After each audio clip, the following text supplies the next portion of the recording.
أعوذ بالله من الشيطان الرجيم بسم الله الرحمن الرحيم الحمد لله رب العالمين وأفضل الصلاة وأتم التسليم على سيدنا محمد وعلى آله وصحبه أجمعين اللهم أخرجنا من ظلمات الوهم وأكرمنا بنور الفهم وسهل أخلاقنا بالحلم واجعلنا ممن يستمعون القول فيتبعون أحسنا وبعد يقول الله سبحانه وتعالى في كتابه الكريم بعد أعوذ بالله من الشيطان الرجيم بسم الله الرحمن الرحيم إن عدة الشهور عند الله 12 شهرا في كتاب الله يوم خلق السماوات والأرض منها 4 حرم ذلك الدين القيم فلا تظلموا فيهن أنفسكم ويقول نبينا صلى الله عليه وسلم فيما روي عنه أفضل الصيام بعد رمضان شهر الله المحرم صدق رسول الله فيما قال وبعد السلام عليكم ورحمة الله تعالى وبركاته. Sigurisht e keni pa në për publikimin, do të thotë se jemi në muajin Muharram, do të thotë është si të viti i ri i muslimanëve. Edhe këtë muaj, do të thotë Allah subhanahu wa taala ka përmendur në Kur'anin e Kerim, në ajetin që e lexuam pak më lart, edhe Rasulullah alayhi salatu wassalam disa hadithe në formën e udhëzimit dhe mësimeve se si duhet të sillemi dhe ta shfrytëzojmë vlerën dhe mirësinë dhe begatinë e këtij muaji në të cilin jemi. Me një fjalë është një muaj i madh dhe shumë i dalluar dhe i veçantë dhe i dashur te Allah subhanahu wa taala, në të cilin Allah subhanahu wa taala ka lënë shumë mirësi, begati dhe bereqet që ne kërkohet domethënë të aktivizohemi, të jemi vigjilent. Edhe kjo ideja e Kuranit Kerimit, këto stacione, momente, ditë të mëdha, natë të mëdha, muaj të mëdhej, janë prej mirësive të Allahut subhanahu wa taala. Thjesht, nuk ka ndonjë logjik, as nuk ka ndonjë filozofi. Këto janë domethënë caktimet e Allahut subhanahu wa taala ku Zoti neve na jep mundësinë që me një natë të ushtrojmë një ibadet dhe të përfitojmë shumë. Me një ditë të agjerojmë dhe të fitojmë shumë.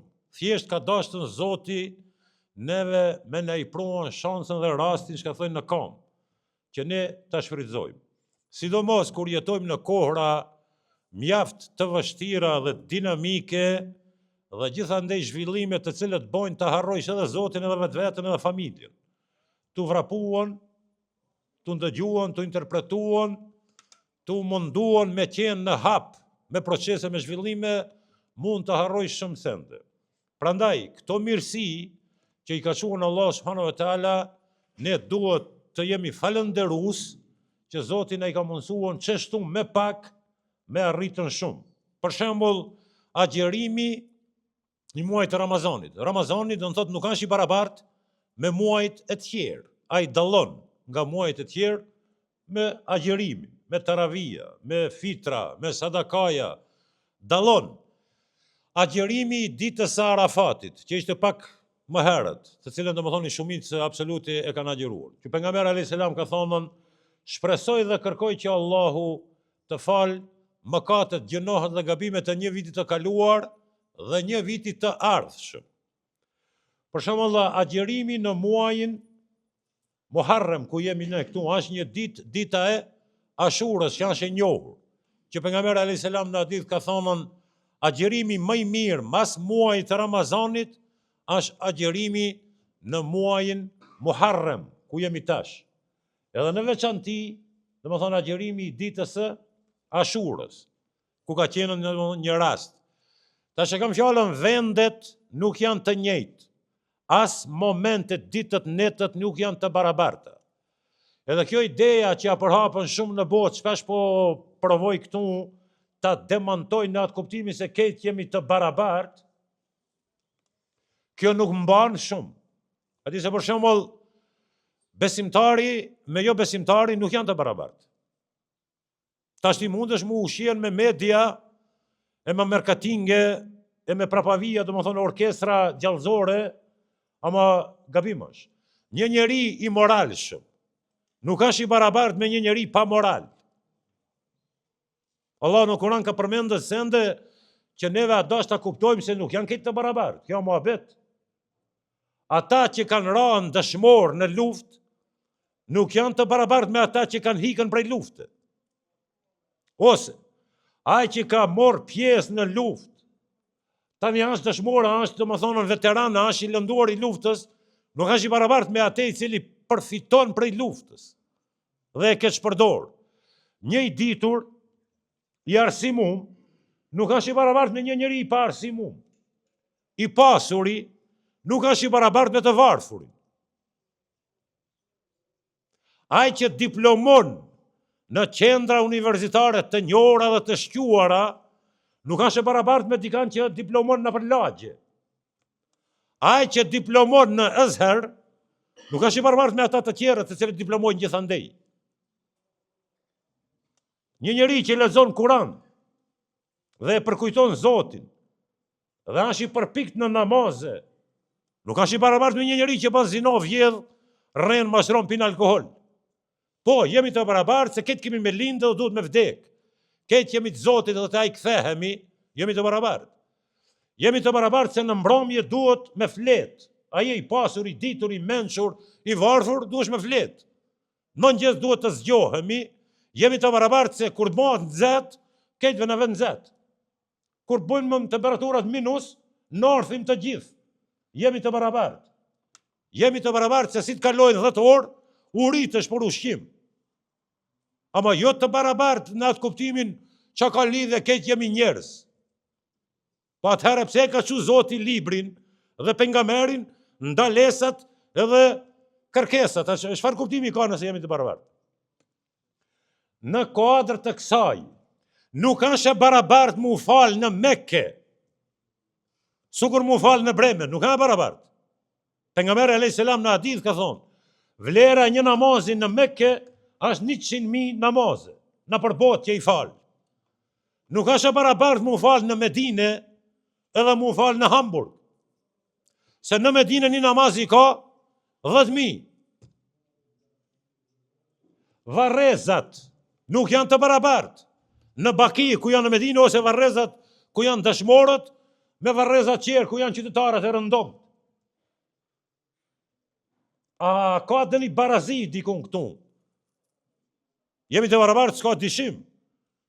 Do më thonë, në fillim jemi të barabartë, në krijim. Pastaj çdo kush përcaktohet dhe vendos diçka. Nuk është i barabartë një qeveritar i drejtë, i panvartë, i pakorruptum, me një njeri, do më thonë, që pasurohet në pushtet, në dam të familjes time. Nuk është i barabartë një qeveri e cila të detiron të largosh nga vendi shkaku i mungesës së transparencës, kujt diun në meritokracia egal. Dhe një qeveri e cila e tërheq qytetarët nga 4 anët e botës dhe i bjen në vend. Ju siguron ardhmëri, të ardhura, arsim, shëndet e tjera. Edhe muaji Muharrem nuk është i barabartë me muajt e tjerë. Edhe shumë se dita e premte nuk është e barabartë me ditët e tjera. Ditët e Bajramit dallojnë, netët e Ramazanit dallojnë, ditët e Haxhit dallojnë, dita e Arafatit dallon dhe dita e Ashurës dallon. Do të thotë njerëzit në jetë matën me vepra. Për që pejgamberi alayhis salam ka thonë, Zoti Jalla Jalaluhu wa Jalla Sha'nu nuk i shikon imazhet, fitirat, pamjen dhe llukun tuaj. Zoti shikon veprat. Ka thonë, dhe kush është më i devotshëm, më aktiv dhe më parimor, është më i ngritur, më i afër dhe më i dashur te Allahu subhanahu wa taala. Jo të barabartë. Për atë kam fjalën vende ose ditë që Zoti i kalonën në shërbim të qytetarëve, u ka mundsuar Allahu që ju të arrini shumë sende nëpërmes këtyre veprimeve.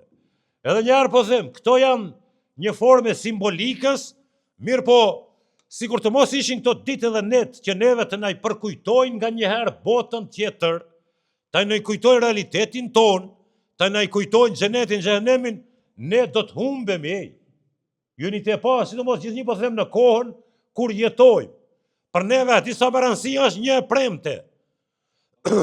Nuk është sikur ajo e premte në kohën e pejgamberit. E premtja jona është shumë më rëndësi, se duhesh mundan prej shumë proceseve gjallëzore me ardh këtu të përkujtojsh veten një herë dhe ta përkujtojsh Zotin në këtë dinamik, në këtë materializëm, në këtë moralitet, në këto gjallëzira.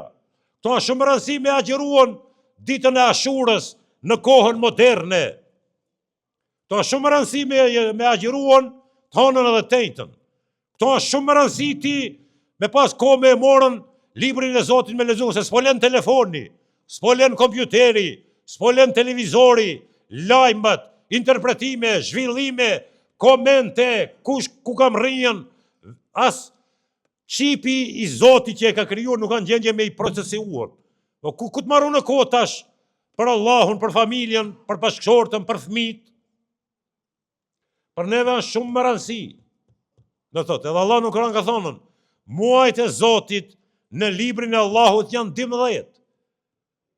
Nga momenti kur i ka krijuar toka dhe qiej, dhe 4 prej tyre janë prej hurum, do të thonë të respektuar, dhe në këto muaj mëkati është shumë i madh, para se me arritë sevape. Allah ka thonën, ndojani mendjen, mos bani dëni gjuna, dëni gabim në këta muaj, se dënimi është shumë i madh. Tash interpretime muhabete ka pasën, lufta është ndaluar në këta muaj, sipas interpretimeve dhe filozofisë islame. Nëse imponohet në qëtër tim, mirë po ajeti ka qenën, para se të startoni të bani diçka të mira, njëherë është mirë të ndaloheni nga të këqija. Edhe ki fenomen vlen në përgjithësi. E keni pa do pse nuk fillojnë rrugën e hajrit, se pa i lënë të këqijat njëherë, së ndrejtohesh. Do po mendojnë se edhe me raki edhe zino, edhe me automat edhe me rrenda, mundesh edhe me agjëru mu falë. Nuk mundet.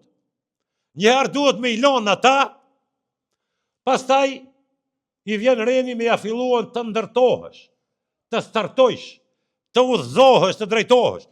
Nuk mundesh nga si të them, nga opozita tje, e mallkuar, do me dalë në rrugën e Zotit. Nuk hec. Kja jetë, këtë filozofi e ka, që të udhëzoheni e të bëheni besimtar të mirë, njëherë duhet me i lanën gabimet, gjunohet, mëkatet. Ku ta di une, shpioni, munafiki, mendjemadhi, xhelozi, e urren. Këto duhet njëherë të pastroheni, që t'i krijoni terren dhe ambient aspektit të mirë, farës mirë. Duhet mi përgatitën terren. A mundesh me mbjell një bereqet, një fush ku ka këtë gur, këtë therra, barishte, rënjë të vjetra, këtë di unë, një are pa përpunuar. A bina ti bereqeti?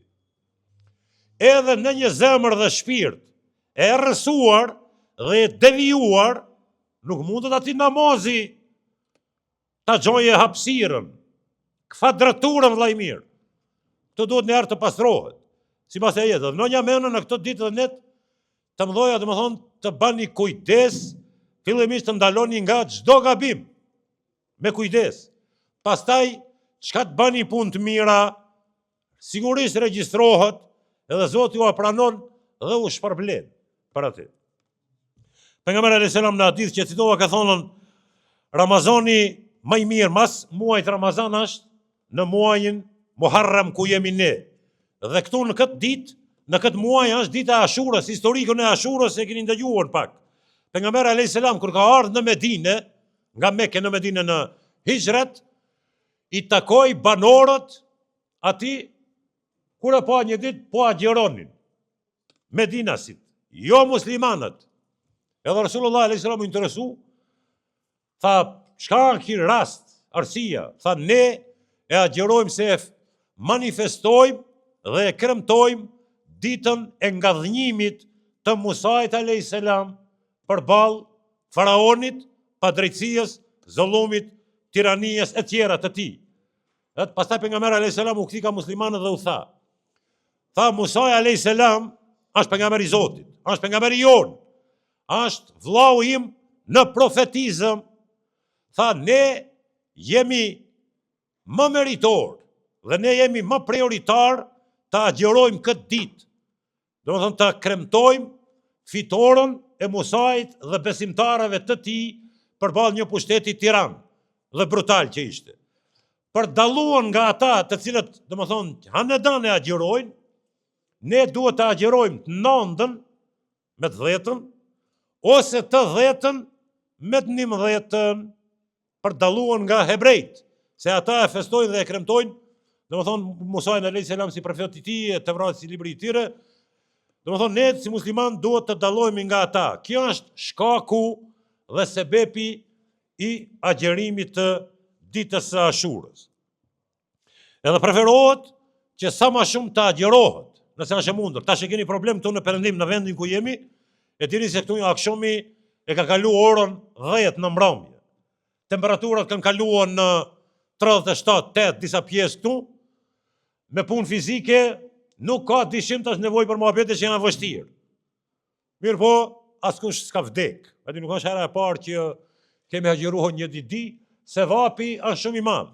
Pejgamberi alayhis salam ka thonë, shpresoj dhe kërkoj që Allah t'i fal gjënohet e një viti të kaluar, domethënë me ndihmën e agjerimit në muajin e Muharremit, ditën e Ashurës. Edhe sipas transmetimeve, do thonë që a transmetuar nga pejgamberi alayhis salam, nuk e ka lënën Rasulullah asnjëherë ditën e Ashurës pa e agjeruar. Ka transmetime të familjes pejgamberit. Aq shumë do të thonë Rasulullah ka agjeruar në Muharram edhe ditën e Ashurës, asnjëherë nuk e ka lënën pa e agjeruar. Edhe ne këtë tema duhet të diskutojmë me familjen tonë, me gratë tona, me nuse, me vajza, me kujt i motra aty në familje, që ta ringjallim këtë sunet të agjerimit të ditës së Ashurës. Edhe preferohet të merrni pjesë, domethënë më tepër në adhurime dhe lloje dhe ngjyra tjera të adhurimeve, të sadakajës, të namazit, të tobës, të istighfarit, leximit të Kuranit dhe forma tjera, domethënë në këtë muaj të madh. Na jemi me Kuranin dhe sunetin e pejgamberit alayhis salam. Edhe Rasulullah alayhis salam e ka agjeruar këtë ditë. Edhe është prej suneteve. Filozofia për kujtimit të Husejnit dhe të tjerëve është çështje e vullnetit të lirë. Mund ta përkujtosh, nuk është humbje e madhe ka qenë. Pa dyshim. Edhe ka qenë goditje, si them, në gjirin e familjes e pejgamberit alayhis salam, në skeletin e familjes e Ahlul Bejt. Është një rast shumë madhor. Inshallah Allah subhanahu wa taala na ndihmon që të kultivojmë sunetin e Muhammed Mustafa sallallahu alaihi wasallam në këto vende dhe këto kohra, dhe të punojmë me familjet tona që ta integrojmë domethënë në standardet e Kuranit dhe sunetit të pejgamberit alayhis salatu wassalam, se ju e dini që muhabetet në shoqëri këtu në Perëndim nuk janë të barabarta me të kursisë, janë muhabetet tona të izoluara. Kur dalmi na jashtë kësaj në për familje, ju e dini që nuk kemi shumë mbështetje, nuk kemi shumë përkrahje. Puna është shumë e dobët. Familjet tona, shoqëritë tona, vajzat tona, djemt tonë, shumë pak kanë informata për këto nete ditë e Ramazan e kujt di unë muaj atë këtë, për faktin se i ka vjedhën bota. I ka vjedhë prej sofre, prej shtrati, nëpërmes mediave, larje trurit e tjera. Për atë po them, përveç obligimit që duhet familjen ta ushqirni, ama duhet edhe ta edukoni, ta frymëzoni atë, ta njoftoni me dinin e Zotit dhe ta ftoni që të merr pjesë me këto ditë e me net që thash, që shënojnë, domethënë përkatësinë tonë fetare dhe vërtetojnë besimin dhe dashurinë tonë ndaj Allahut subhanahu wa taala. Alhamdulillahi rabbil alamin. El-Fatiha.